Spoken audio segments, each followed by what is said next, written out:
যারা কোটিপতি হতে চাইছেন, যারা প্রচুর অর্থের মালিক হতে চাইছেন, তারা এই ছোট্ট কাজটা করতেই পারেন আগামীকাল শুভ অক্ষয় তৃতীয়ার দিন।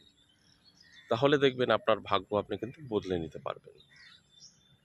আর আপনারা যারা আমার চ্যানেল ফলো করেন, আমাকে ভালোবাসেন, আমার ফ্যামিলি মেম্বার, তারা জানেন, কারণ তারা প্রতিনিয়ত প্রোগ্রামগুলো দেখেন, যে আমি এই মুহূর্তে কিন্তু নেই। আমি এই মুহূর্তে মায়াং আছি, জাদুনগরী মায়াং, কামাখ্যা থেকে এখানে আসছি এবং এখানে এসে আপনাদের কিছু টিপস দেওয়ার জন্য কয়েকটা ভিডিও করা। কারণ দেখুন, কাল আমরা পেয়ে যাব অক্ষয় তৃতীয়া। নিজেদের ভাগ্য যদি বদলাতে চাই, বদলাতে পারবো। তাই এখান থেকেই আপনাদের এই মেসেজটা দিতে চাইছি। আপনারা যারা নিজেদেরকে ডেভেলপ করতে চাইছেন, প্রচুর অর্থের মালিক হতে চাইছেন, তারা অবশ্যই কিন্তু টিপসটা ফলো করবেন, এটা আমার অনুরোধ।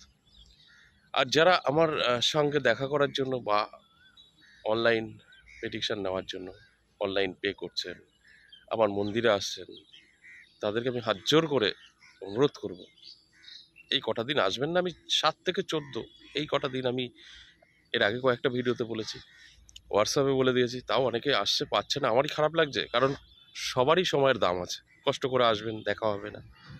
আর আমাদের তো বেরোতেই হবে, যারা সাধন ভজন করে তাদের বেরোতেই হবে, আমাদের মায়াং আসতে হবে, তারাপীঠ যেতে হবে, কামাখ্যা যেতে হবে, তাহলেই তো আমাদের পাওয়ারটা বাড়বে। তাই এগুলো একটু আপনাদের মানিয়ে নিতে হবে, মাঝে মধ্যে থাকা হবে না, এটাই স্বাভাবিক। আর যারা পে করে ফেলেছেন অনলাইন, তাদের একটু কষ্ট করতে হবে। 13 তারিখের পর থেকে আমরা হোয়াটসঅ্যাপ দেখবো, এই মুহূর্তে হোয়াটসঅ্যাপ দেখছি না। তো এই হোয়াটসঅ্যাপে এসে আপনারা যে লিখছেন, আপনারা মনে কষ্ট পাবেন যে আমাদের তো ফলো করছে না, দেখছে না। তাই কটা দিন পরে এই যোগাযোগগুলো করলেই ভালো। এবার যেটা আমি আপনাদেরকে আলোচনা করার জন্য আসা, কি করবেন দেখুন, সেটা হচ্ছে আপনাকে অবশ্যই এই অক্ষয় তৃতীয়া দিন গঙ্গা স্নান করে নিতে হবে সকাল সকাল উঠে। তারপর বাজারে চলে যেতে হবে, যে একটা হলুদ রঙের কাপড় কিনবেন, ছোট্ট একটি 10 ইঞ্চি বাই 10 ইঞ্চি, 21টা কড়ি কিনবেন, 21টা নাভি শঙ্খ কিনবেন, 21টা গাঢ় হলুদ কিনবেন, আর একটা রূপোর কয়েন কিনবেন। বাস এগুলো নিয়ে চলে আসুন। আসার পর আপনার বাড়িতে নিশ্চয়ই লক্ষ্মী ছবি বা মূর্তি আছে, আপনারা নিত্য পুজো করেন, তার সামনে ওগুলো হলুদ কাপড়ে রেখে পুজো অর্চনা আপনার সাধ্য মতো করবেন। করার পর আপনি সেদিন নিরামিষ আহার করতে পারেন, আমিষ একদম খাবেন না, বাড়িতেই আনবেন না। তারপর আপনি কি করবেন, পশু পাখিকে খাওয়াবেন, আপনার আশেপাশের যে পশু পাখি আছেন, গরু, কুকুর, কাক, পাখি, এগুলোকে খাওয়াবেন।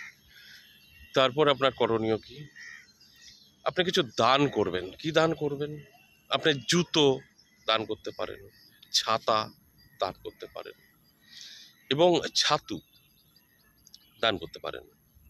কাদের দান করবেন, যাদের প্রয়োজন আছে তাদেরকে দান করবেন। যারা আছে বড় লোক, তাদের দেবেন না, সেটা দান হয় না। যার কিছু নেই, জুতোটা পেয়ে অনেক আনন্দ পাবে, যে ছাতুটা পেয়ে অনেকদিন খায়নি, আনন্দ পাবে। এগুলো আপনার দায়িত্ব খুঁজে বার করা। যার ছাতাটা পেলে আনন্দ পাবে, তাকে দেবেন। তারপর আপনার কি করণীয়, সেই রাত অর্থাৎ অক্ষয় তৃতীয়ার দিন মায়ের সামনে যেগুলো রেখেছেন থাকবে। ঠিক তার পরের দিন স্নান করে আবারও সেই মা লক্ষ্মীর সামনে যাবেন, বা আপনি যেখানে রেখেছেন যাবেন, যে ওই হলুদ কাপড়ে যেগুলো রাখা আছে ওগুলো একটা পুটুলি করবেন। পুটুলি করার পর এটা আপনার লকারে রেখে দেবেন, যেখানে আপনি টাকা পয়সা রাখেন, টাকা পয়সা বার করেন আবার রাখেন, তার মধ্যে রেখে দেবেন। তারপরে দেখুন, দিন গুনতে শুরু করুন। আমি 6 মাস বললো, 6 মাসে আপনার কোনো রাস্তা আপনি খুঁজে পাবেন, যে রাস্তা থেকে আপনার ভাগ্য বদলাবে। আপনি কোটি কোটি টাকার মালিক হয়ে যেতে পারেন। ফাটকা থেকেও আসতে পারে। এর প্রচুর মানে একটা পরীক্ষিত। আমি প্রমাণ ছাড়া কোনো আলোচনা করি না, প্রমাণ আছে তাই আলোচনা করি। আর অক্ষয় তৃতীয়া নিয়ে তো বলার কিছু নেই, ও অতি শুভ। অক্ষয় তৃতীয়ায় কোনো অশুভ বলে কিছু নেই, অক্ষয় তৃতীয়ার সমস্তটাই শুভ। আর আপনি শুভ মুহূর্তে যদি এই কাজগুলো করতে পারেন, আপনার ভাগ্য বদলাবে, এটাই তো স্বাভাবিক। তাই করে দেখুন, আমি মনে করি আপনার জীবন বদলে যাবে। আর সঠিকভাবে করবেন, সঠিক লোককে দান করবেন। আপনি আপনার পরিচিত কেউ আছে তাদেরকে দান করবেন, আপনি মনে করলেন আমি তো দান করলাম, কিন্তু সেই দানে কোনো কাজ হবে না কিন্তু। আর টোটাল প্রসেস কমপ্লিট করতে পারলেই আপনার ভাগ্যটা আপনি বদলে ফেলতে পারবেন এই অক্ষয় তৃতীয়ার দিন এই ছোট্ট নিয়মটা পালন করে। আশা করি আপনি বুঝতে পেরেছেন। আর যেতে যেতে আর একটা কথা বলবো যে আপনারা অবশ্যই একটু ওয়েট করুন। আমি 13 তারিখ থেকে হোয়াটসঅ্যাপে আসবো, তার আগে কিন্তু আপনারা হোয়াটসঅ্যাপে কিছু লিখবেন না, আপনারা দিয়ে মনে কষ্ট পাবেন আর পেও করবেন না।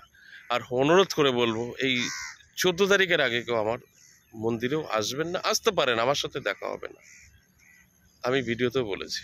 তাই যারা আসছেন তাদের জন্য আমি খুবই দুঃখিত, কষ্ট করে আসছেন, কিন্তু আবার আমার কাছে পরিষ্কারও আছি আমি, কারণ আমি জানিয়েও দিয়েছি যে 7 থেকে 14 কেউ আসবেন না, তার মধ্যেও যদি আসেন কি করা যাবে। ভালো থাকুন, আবারও নেক্সট ভিডিও নিয়ে আসবো। প্রণাম নেবেন আমার। সবাই সুস্থ থাকুন আর এই কাজটা করুন, ভাগ্য বদলাবে, আমি কথা দিলাম।